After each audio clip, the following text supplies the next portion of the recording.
Good afternoon and welcome to our daily media briefing. Today we're going to be hearing from Supervisor Fletcher and then followed by Dr. Nick Infantides, our Chief Medical Officer for the County of San Diego. But before we get started, I wanted to start off on some good news that I'm sure we could all use at this point in time. Today we're announcing a partnership with Rady's Children's Hospital and the Rock Church on a program to collect, track, and distribute donated medical equipment that is critically needed to support healthcare providers across the region during this crisis. To learn more about it, I'm going to introduce our partners in this effort, and that includes Miles McPherson, the Senior Pastor of the Rock Church, and Steve Jennings, the Senior Vice President and Executive Director of Rady's Children's Hospital. Gentlemen. Thank you. Thank you. Thank you very much. Many of my thanks to both County Supervisors Cox and Fletcher for their leadership here. And I would like to thank the San Diego leaders and community first responders for their unwavering support and commitment to the people of San Diego. Normally when I speak publicly, I like to share stories about our latest breakthrough at Rady Children's or our treatment successes. But today, we are really about the community and this partnership. Today, I'm honored to join with the county and Rock Church to be part of this inspiring collaboration to help protect and collect our medical equipment that we can supply to our first responders. Keeping our healthcare providers protected and supplied with the equipment they need to care for us all will enable them to continue to do their job safely, help reduce the spread of infection throughout our community, and be another step forward in restoring San Diego back to normal. We are proud to join together with several county agencies and the Rock Church to support our healthcare professionals so that they can best protect themselves, their families, and their patients. I can't overstate how deeply grateful we are to those that have already reached out with offers to donate PPE. I look forward to our team hearing from many more San Diegans for this type of support. For those of you that would like to make a donation or find out information, you can call 1-800-258-0007 or email donatecovid19@rchsd.org. Our team at the Rady Children's Hospital Foundation is eager to answer calls and emails from local companies and individuals and the public looking to donate new, sealed, personal protective equipment. Together, our community can move quickly to address the critical PPE needs and ensure our ability to provide uninterrupted, high-quality health services to our families, friends, and neighbors across San Diego. And now I'd like to introduce my new friend, Pastor Miles. Thank you, thank you, thank you. How you doing, San Diego? And thank you, Steve, and thank you, the county. I'm Miles McPherson, pastor of the Rock Church, and it's an honor to serve our city. You know, over the years, we've been through, as a city and county, through a lot of things, nothing like this. And I want to encourage all of us to keep the faith. Trust in the Lord with all your heart, lean not on your own understanding. In all our ways, we must acknowledge him, especially in times like this. We've never been here before. And the only way we're going to get through it is if we stick together. I want to encourage all of you who have PPEs, you have access to them, to call that number. They will be screening them. We will eventually collect them and get them to the people in need. And I want to thank all the people, all the churches, all the organizations working together to keep our city safe. And before I go, I just want to say a prayer over our city. You can just look to me right here and say, Lord, I pray you protect us.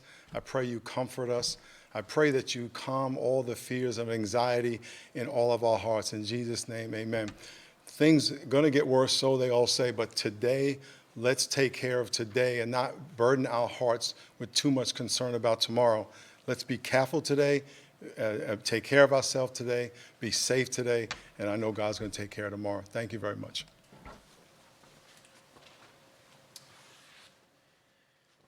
And again, I want to thank Rady's Children's Hospital and the Rock Church for the great job that they're doing in stepping up to support our doctors and nurses and other healthcare professionals who are certainly on the front lines courageously fighting this effort and battling the virus. And I want to thank the many individuals and corporations that have already donated supplies and equipment for those who are going to be donating soon, hopefully. With that, it's going to, obviously, it's going to take all of us working together, as so many people have said, but together we will win this battle. So with that, let me get right to our speakers, starting off with Supervisor Fletcher, and then we'll get a medical update from Dr. Efantides. Thank you. Good afternoon. As we start the month of April, we're going to go through our updates on numbers, and then we're going to talk a little bit about the significance of April in terms of the broader trajectory of San Diego County.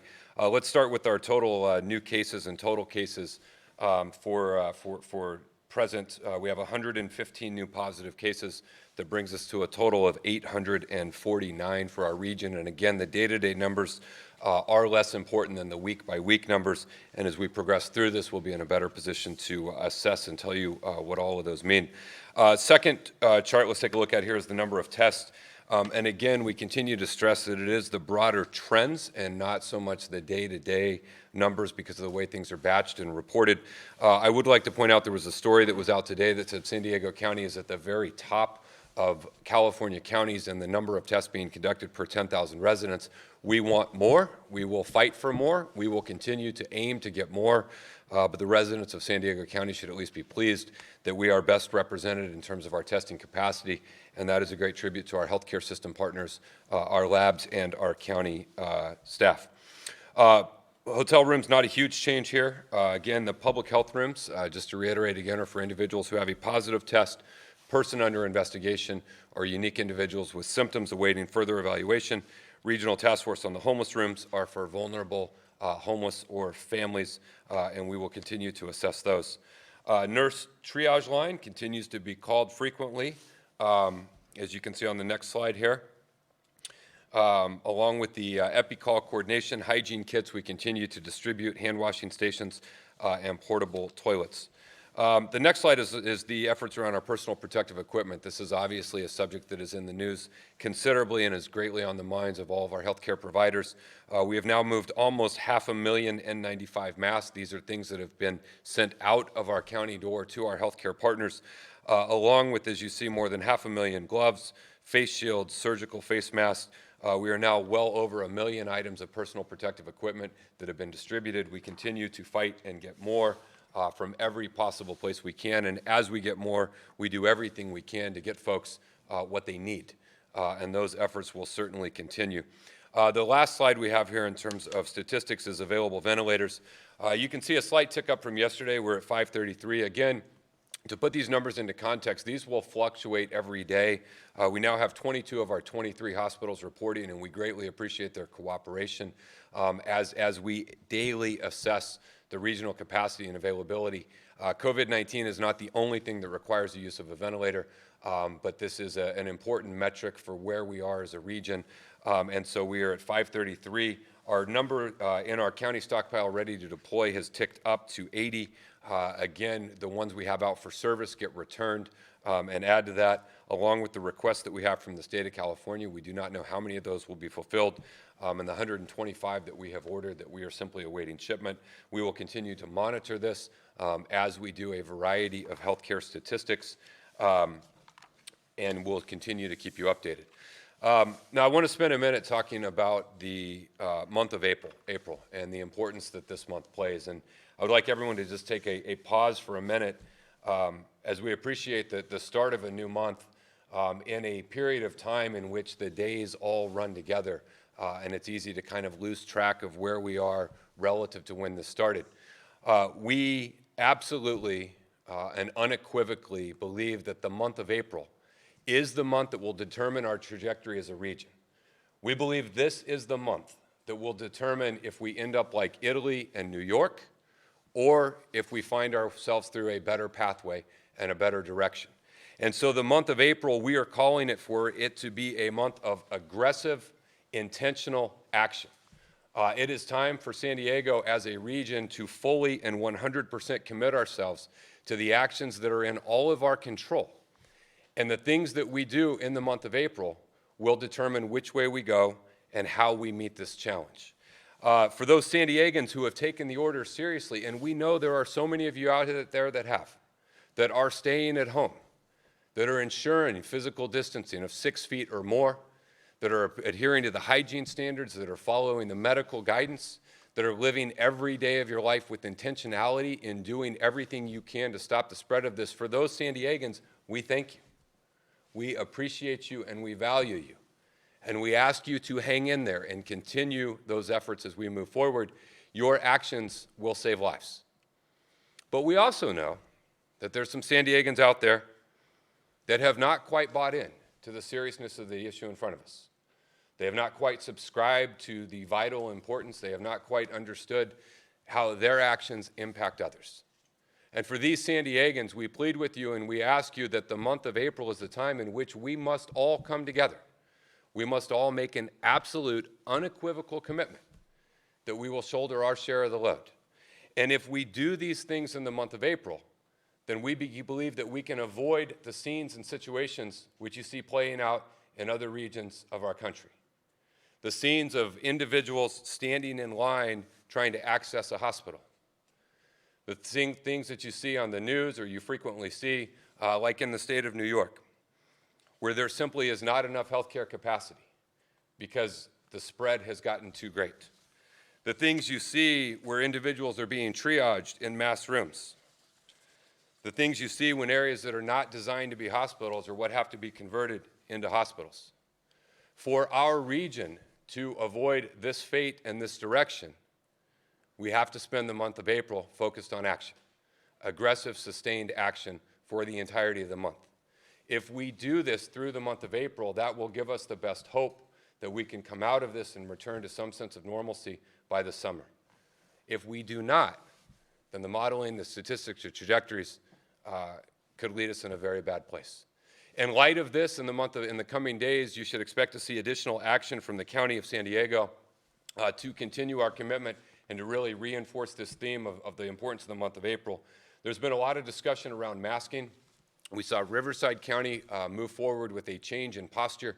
Up until this point, the general advice and guidance has been for non-symptomatic folks to not wear a mask. As we get more information and more data, there is some movement and effort to say that that posture should change. The state of California and the governor addressed it today in their daily press briefing, saying they would be providing additional guidance today around the utilization of masks, not medical masks, but the utilization of masks for individuals not exhibiting symptoms only when they travel outside their home. And we believe that we will follow the guidance of the state of California, which we expect to receive today. But it is so critically important to underscore that the utilization of a mask is in addition to everything else that is done. Using a mask does not allow you to avoid physical distancing. Using a mask does not allow you to avoid washing your hands. Using a mask does not allow you to go to a non-essential place or gather in groups outside of your family unit. And that is vitally important. It is also important to note that the utilization of masks by civilian personnel who are non-symptomatic should not be medical-grade masks. Medical-grade masks should be reserved for medical personnel and first responders. But there is a movement around bandanas, around homemade masks, and there is some belief and effort that that can play a positive role, and we will provide more guidance around masking in the coming days.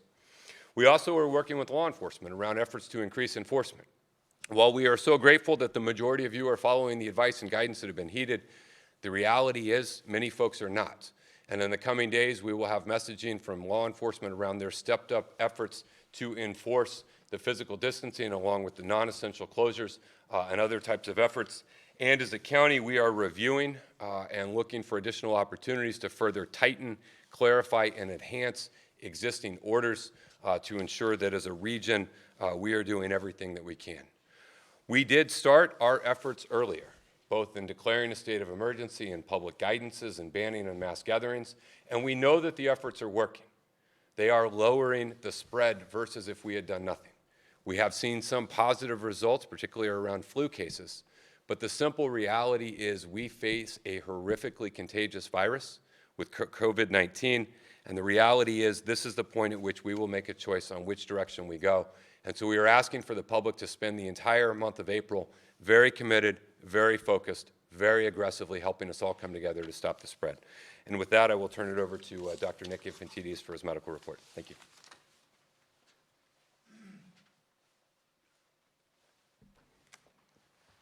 Thank you so much, Supervisor Fletcher. And in these unprecedented times, I think it's extraordinary and so important that policymakers and physician leaders and the medical community stand one as united. I just want to reinforce, not with fear, but with a sense of seriousness, the challenge that we are facing. And in light of that, as we continue to talk about numbers at a big level, please remember that our community is composed of individuals, and it is with great sadness and regret that I am standing before you today to announce that we actually have 5 new deaths to report today. They are in a 90-year-old female, an 83-year-old male, a 74-year-old male, a 73-year-old male, and a 71-year-old male.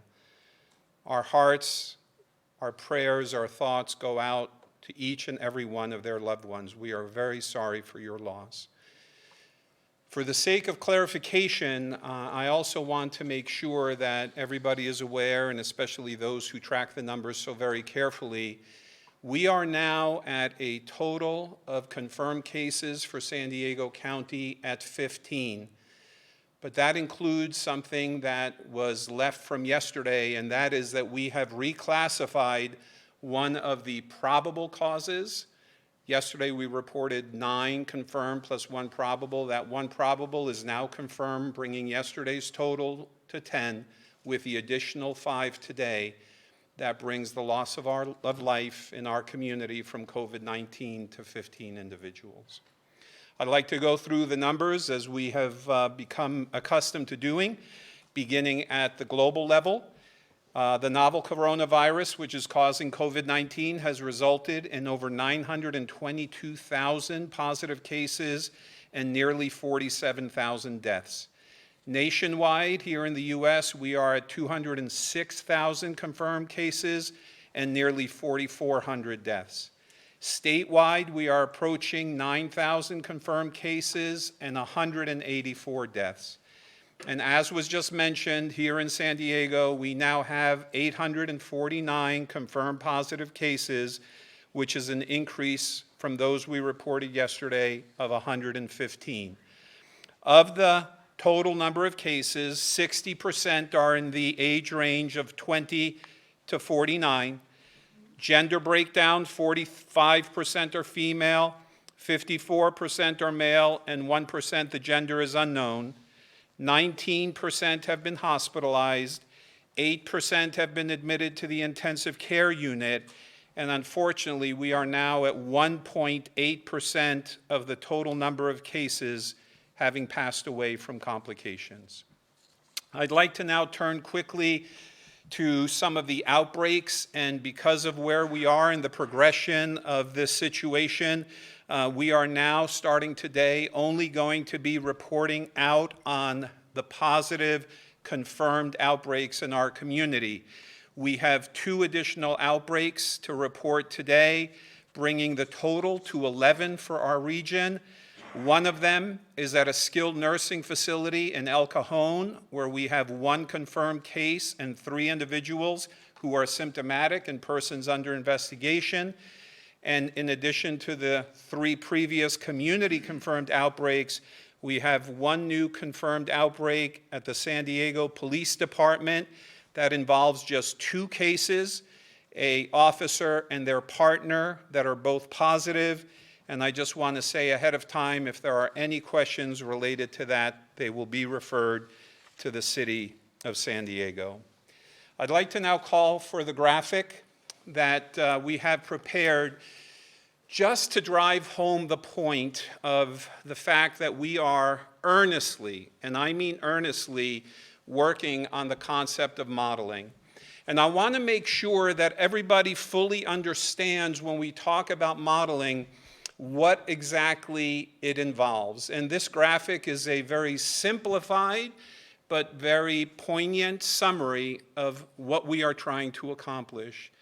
In the absence of any of the interventions, the orange shaded circle reflects the number of cases and disease burden that we would have regionally which would lead to both significant loss of life, as well as, if you can see that fine dotted line, our healthcare capacity. And as Supervisor Fletcher has referenced, and what is the challenge that we are focused with all of our hearts and minds are, unfortunately, in parts of the globe and in our own nation, there are regions where the demand has overburdened this health care system's capacity. We will not, to the best of our abilities, allow that to happen here in San Diego. And so we are, with all of these protective measures, these societal interventions, and the additional ones that Supervisor Fletcher just referenced, we are hoping to lower that burden and that curve and to have a more gentle slope. Dried-eyed realism that may extend, as is depicted here, the period of time in which we will have to not just live but thrive as a community under this new paradigm. At the same time, we are looking to increase the capacity, and I keep making mention of it as we all do. We are so blessed to live in a community that right now is as optimally united, collaborative, integrated, and communicative as one could ever hope for. We are working tirelessly at various levels of increasing our capacity. So while we flatten the curve, we increase our capacity, thereby posturing ourselves to be there for you when you need it the most. The last thing that I want to say is what a collective effort is involved in doing this. We have different parts of our own county enterprise, epidemiologists from my team, epidemiologists from public health.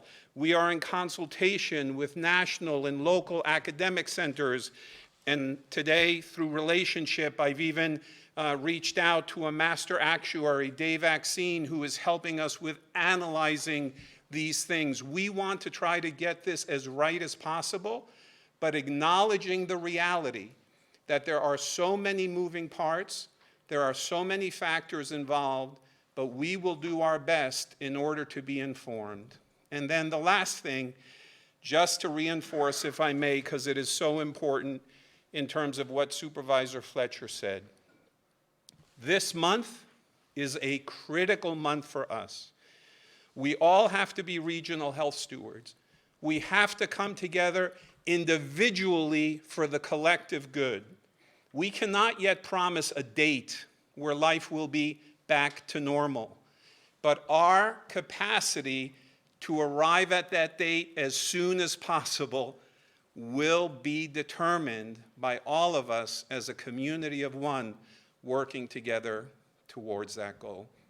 Thank you very much. I'd like to now invite back up Chairman Cox. Thank you, sir. Thank you, Dr. Nick. Before we get to the questions, there's been some new developments that were in the planning stages that are now being implemented at the San Diego Convention Center. And to briefly tell us about that, I wanted to call back up Supervisor Fletcher.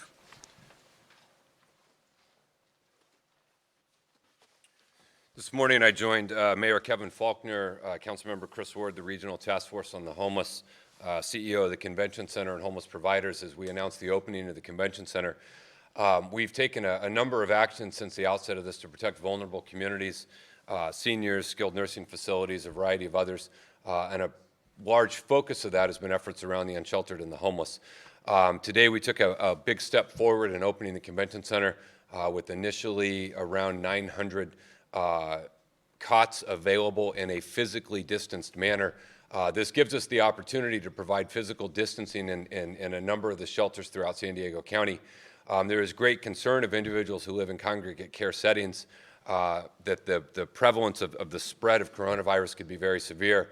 Early, we've mitigated that by putting public health nurses in all of our shelters, public health nurses and homeless outreach teams looking for temperature, symptoms and signs, along with the motel rooms that be available. But today's actions around the Convention Center are a very positive step forward, and I think that San Diegans should be pleased to see that a convention center that usually showcases the best of innovation and entertainment and hospitality is now going to showcase the very best of compassion, healthcare, and better outcomes in protecting these individuals. County staff will be on hand there to provide mental health services, behavioral health services, along with doing our part around public health and screening these individuals. And we will continue to work collaboratively with the City of San Diego, the Regional Task Force on Homeless, and all of our homeless providers to protect this vulnerable population. Thank you, Supervisor. We'll go into the questions now. I think we have 4 questions lined up, 5, I guess, now. So as we call you up, Ken, if your name and outlet are not mentioned in the introduction, please do so. We'll take the first call now. KPBS, please state your name and question. Hi, this is Matt Hoffman calling from KPBS. You guys started breaking down cases by zip code. Obviously, we can see areas like Hillcrest, 57 the most, La Jolla, 26, Normal Heights, 23. I had 2 questions, but first, what does this data mean to you guys at the county? Dr. Nick, if you could answer that. Okay, Dr. Nick will answer that. Feel like I'm getting called out there, Matt. Look, and I don't want to be dismissive, but I'm going to be honest. To me personally, that information does not mean very much. We are at a point with regard to regional transmission. There is no correlation, by the way, of whether or not, based on where somebody resides, that is where they got infected. This virus knows no zip code limitations. And so I do think that there is a potential prioritization by some communities and so forth in terms of having that data clinically, and I will say logistically, at least from my perspective as a clinician, it really doesn't make that big of a difference. The things that we are doing in terms of the social distancing, and absolutely there are parts of our community, regions of our county, where there are disproportionate burdens of individuals who reside, who have chronic medical conditions and who have unfortunate and difficult socioeconomic status. But the virus knows no limits in terms of zip code, and the things that we are doing on a regional basis, I think, are really the main priority. So I think this is a balancing act as your public stewards of providing data that's been asked for. But to answer your question specifically, Matt, practically, to me at least as a clinician, it really doesn't make that big of a difference. Gotcha. And then for like someone who's a resident, like if somebody sees the zip code breakdown, like if they live in the Hillcrest area, for example, how should people who see these breakdowns be interpreting this data? That we are tracking the residents of where individuals who have been confirmed as positive cases, where they reside. Other than that, absolutely nothing. Thank you. Okay, let's go to the next question. NBC7, please state your name and question. Hi, good afternoon. My name is Lauren Coronado, and the question I have is in regard to the partnership with Rady Children's Hospital and the Roth Church. How soon can first responders and healthcare professionals receive PPE, and just how much? Okay, Pastor McPherson's going to answer that question. I think you might be best to answer that question. As far as I can understand, if you have PPEs, you can call the number that was given, and then it'll be reevaluated, and we'll receive it immediately. You want to answer that? Yes, thank you. We have received a number of calls for people wanting to donate personal protective equipment. And thankfully, Rady's Foundation has stepped up along with the Rock Church in order to receive all that, collect all that. It will be brought into our warehouse in the county, and then we will evaluate the best use of that. If we can confirm that this is appropriate for healthcare workers, that's where it'll go. If we cannot, then it will also go to the need, as Supervisor Fletcher was talking about, masking so they can protect others from someone who may be symptomatic. So that's where it's going to go, and I believe that was your question, so thank you. Yes, it was. Thank you. Okay, let's go to the next question. KUSI, please state your name and outlet. And question. Hi, this is Hunter Sowards with KUSI. Oh, yes, ma'am. I was just wondering if there's a way to track the number of individuals in the county who have possibly recovered from the virus. And then another question for Supervisor Fletcher. I knew we had some pending cases among the homeless, people who had been tested, and I was wondering if we were able to know those results. You want to do it first, Dr. Nick? I will just quickly answer the aspect with regard to tracking those who have recovered. I think we are early enough in this process for us to this point. It hasn't been a priority. Obviously, there are certain key things that we are prioritizing. You hear about some of those. You've seen some of those on the graphs. But as the number of cases increases and the denominator becomes more meaningful, though it's starting to get there in the 800s now, we are evaluating both our capacity and ability to quantify those results. Supervisor, were you going to address the second part, sir? The day before yesterday, we were asked if any homeless individuals had tested positive, and 2 days ago, that was not the case. No one had tested positive. Yesterday, we did have a few positives, so we just shared that we had a few positives. We do not break down the number of positive cases by occupation, nor do we break them down by housing status. So we shared yesterday that a handful of individuals had tested positive to make sure it was clear from the day before the change that had happened. But moving forward into the future, we don't plan to break out and classify individuals, the percentage of positive cases by sheltered or unsheltered, just as we don't break them down in other ways. We will continue to provide zip code breakdown, age breakdown, the other types of information that we have shared, and we'll continue to look for more opportunities, but we don't have any additional updates on the number of unsheltered versus sheltered individuals who have tested positive. Thank you. Okay, let's go to the next question. 10 News, please state your name and question. Hello, this is Kimberly Hunt. I have a question and then a quick follow-up. One of the hotels that you're using for COVID-19 patients and the homeless is the Crown Plaza in Mission Valley. And the scene there the last couple of days is roped off parking lots, sheriff's deputies on scene, people in protective gear. Is there something going on there, or will this be the scene at every property that you're using? Okay, Supervisor Fletcher. Thank you for the question. The reality is we have a number of motels and hotels that we use to medically treat people who have been medically diagnosed with this illness. It is not helpful to the patients who are getting treatment, nor is it helpful to the county as a whole when we publicize those locations, nor when we have outlets show up there, because it upsets the patients who are there who feel like their privacy is being violated. It is unfortunate in that case we had to divert law enforcement that ought to be doing something else to try and get people who should not be on that property, who are not COVID positive, who are not healthcare workers, who are not county workers, to leave that property. And so we ask for the public's help and cooperation, and that these are individuals who are experiencing illness. These are individuals who are going through a difficult time. These are individuals who would love to have their privacy respected, both at the treatment that they're getting along with the location that they're at. And so we're asking for the public's help. We are obviously contracting a number of motels to provide these services and these treatments, and it is our hope that we could avoid folks who don't have a reason to be at these facilities from going to these facilities. It would also be appreciated by law enforcement, so that instead of enforcing who should or shouldn't be there, they could focus on their job of keeping us all safe. Thank you. Supervisor Fletcher, how many rooms are filled now in the county that you've procured?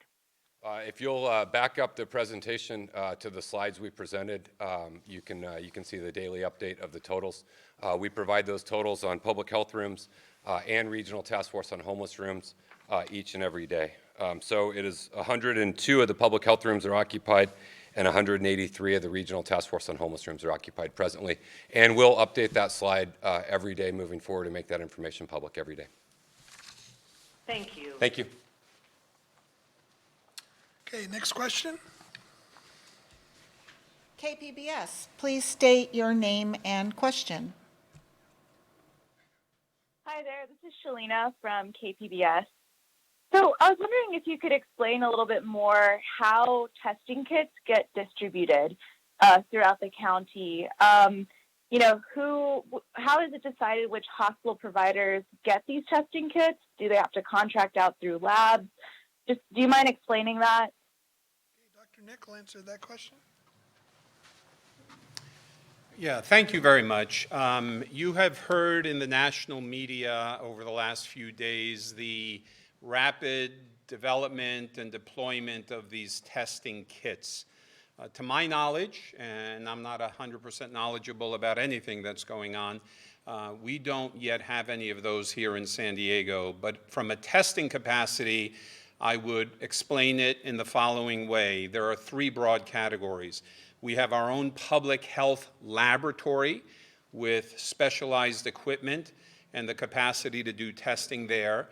There are health systems like Scripps, Rady's, Sharp, others, Kaiser, who have the capacity to do testing within their facilities. And then thirdly, you have commercial labs, and there are three, at least that I'm aware of, that are also part of this effort. The determination of where somebody gets their test is dependent on the context of who their healthcare provider is and the referral basis and so forth. There has been some discussion and also some media, if you would, coverage related to things like these drive-in facilities. Folks, it is important. Other parts of the world do this differently, but it is important to be clear that here in San Diego, we do not have any sites where you can just drive up on your own and obtain a test like you're ordering a latte. That is just not an option. Some of those facilities are referral-based, and there are a variety of them that includes established, if you would, individuals who are part of medical groups associated with the major health systems, but there are also some of those efforts going on with regard to the federally qualified health centers and referrals that are made for individuals to go to those drive-through destinations and get their tests. So I hope that gets to the point of your question. I wouldn't think of it as distribution of kits as much as the availability of tests in the public health lab, in the health system lab, and in the commercial lab, all of which is coordinated in terms of ordering, reporting, and follow-up with us in public health. Okay? Thank you. Sure, I do have a follow-up question. So for the facilities that I guess don't have resources to contract out to commercial labs that are doing the tests, or are large-scale hospital providers, how are they able to do testing for people in those neighborhoods? And I guess this relates back to the zip code data, because we are seeing like higher clusters in neighborhoods like Hillcrest, for example. Well, and I will tell you that the case could be made that based on the fact of where we are in this process, that you may actually be seeing a reflection of a higher number of quote-unquote cases based on the increase of availability of access to testing in those areas, rather than that is a sicker population where the disease burden and the rate of transmission is any greater. We have no evidence of that whatsoever. To answer the first part of your question, because it's an insightful one and it is true, not every major health system, at least currently, as of at this moment, has the testing capacity within their own health system lab. But that is the brilliance and the amazement of San Diego. There is collaboration happening at the hospital level, and through our regional health information exchange called San Diego Health Connect, for those lab results to be communicated between different facilities. So I am confidently able to say, anybody in our region who needs access to a test and is appropriately referred to one will receive one. Thank you very much. Okay, that completes our call-in questions. We'll go to the first text question, and I believe that's dealing with homeless, and Supervisor Fletcher will answer that question. Thank you, Chairman Cox. This is from Claudia with Univision. And keeping in mind that there are 900 cots that have been set up at the convention center, she asks how many people were transferred to the facility today. Thank you. In terms of the specific numbers that were transferred, I'd have to direct you to the City of San Diego and the Regional Task Force on Homeless. They are taking charge with the setup, the structure, and the transportation of individuals there. The county is playing a role both as a financial supporter of the effort, but also in terms of the staffing around mental health, behavioral health, and other services. But it would be their news to share about how many people were moved in on a day-to-day basis. And she has a follow-up. In addition to the convention center, what other places are being considered for a mobile hospital? San Diego County Fairgrounds, perhaps? Universities such as UCSD or SDSU? Well, we haven't identified or publicly shared any locations that are being considered for mobile field hospitals. There are two that we have requested from the state of California. One is a 250-bed mobile field hospital, essentially a kit.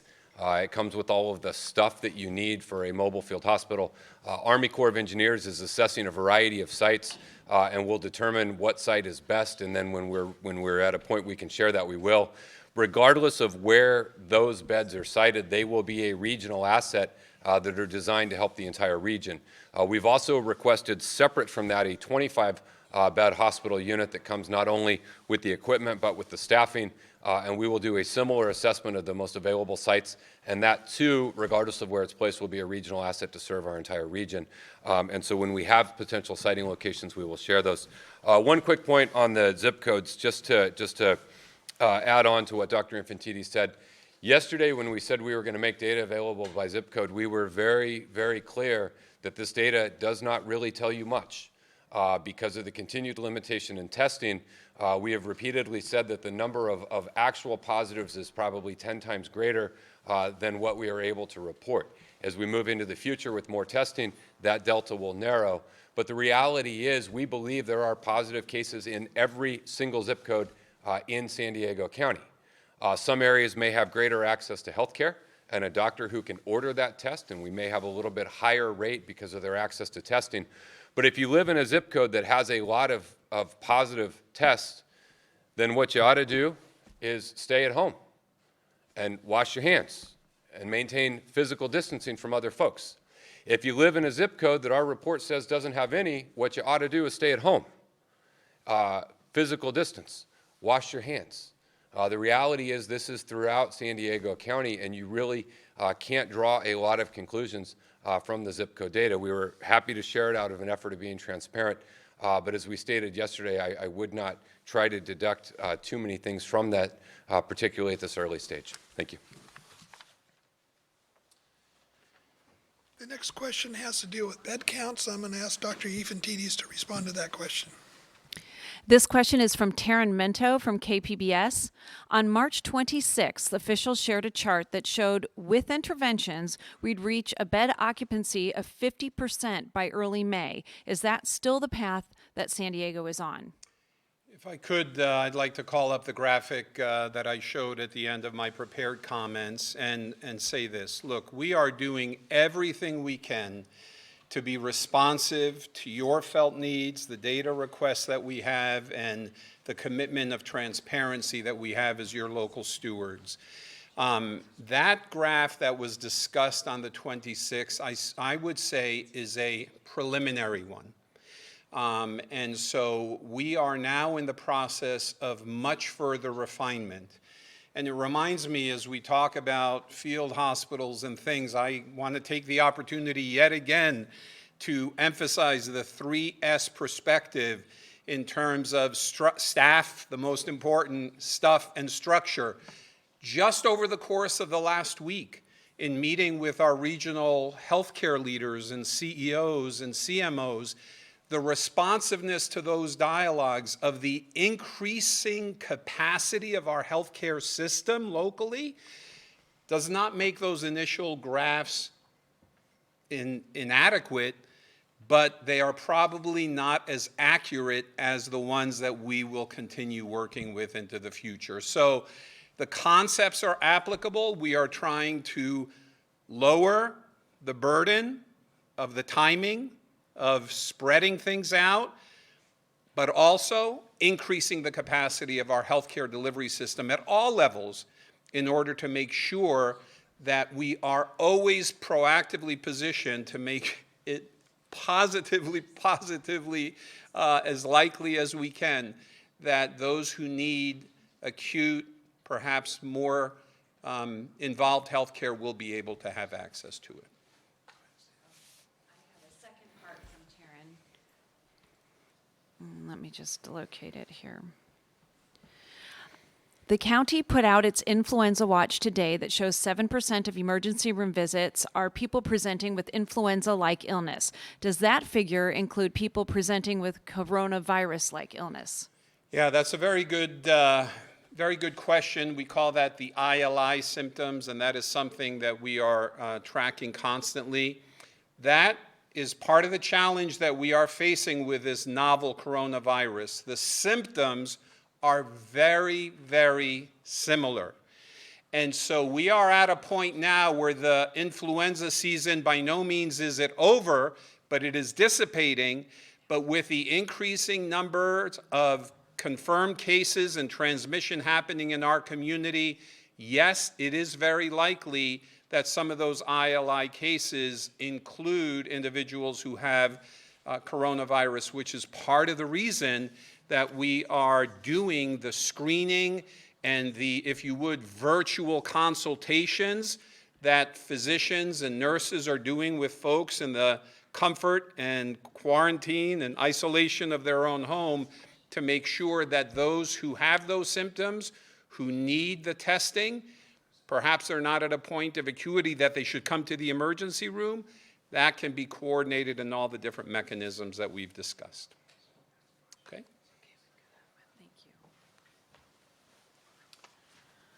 The next question deals with beach closures, and I'll ask Supervisor Fletcher to respond to that question. Okay, let me pull it up again.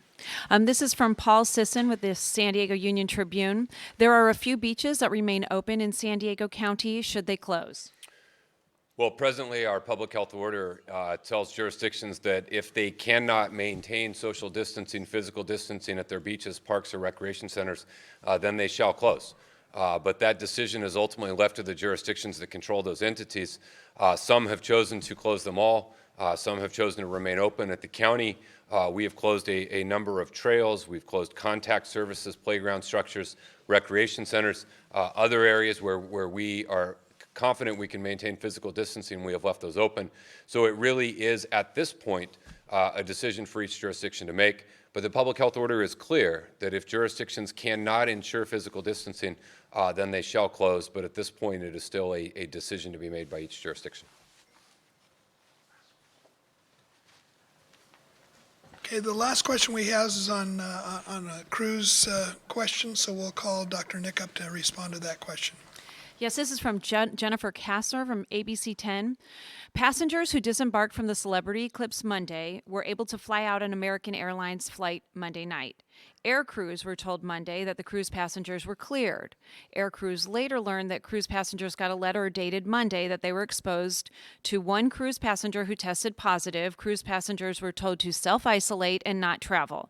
Question is when did Celebrity issue the letter, and why wasn't American Airlines notified before allowing its crew to fly with passengers who may have been exposed? And was the cruise ship passenger who tested positive seen in the ship's infirmary?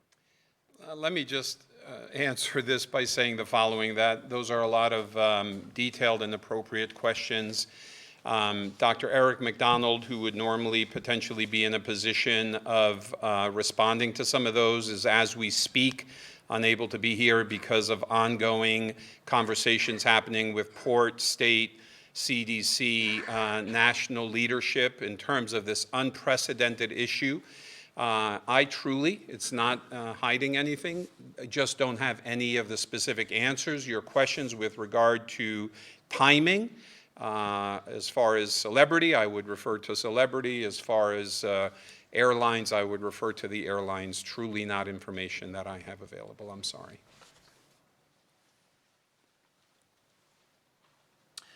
That concludes our questions for today, but I wanted to take an opportunity to remind everybody that today is Census Day, April 1st, across the United States. And even during a crisis like this, it's important for all us to fill out the census because, among many things, it helps to bring additional funding and aid to our region. And it's obviously very easy to fill out online. And all you need to do is visit my2020census.gov. Finally, I want to let everyone know that today is also day one of the Live Well at Home 30-Day Challenge. You may recall that I spoke about Live Well at Home online resource to help everyone that is following the public order to stay at home. Live Well at Home offers videos, plans, and other resources so that you can stay fit and socially connected. The Live Well at Home 30-Day Challenge will offer daily challenges to help you stay healthy and in the right frame of mind. So I challenge you to join the challenge. Just go to livewellsd.org or follow Live Well San Diego on Facebook, Twitter, or Instagram. And again, as always, live well, and to stay well, stay home. That concludes our media briefing for today. We'll be back tomorrow at 2:30.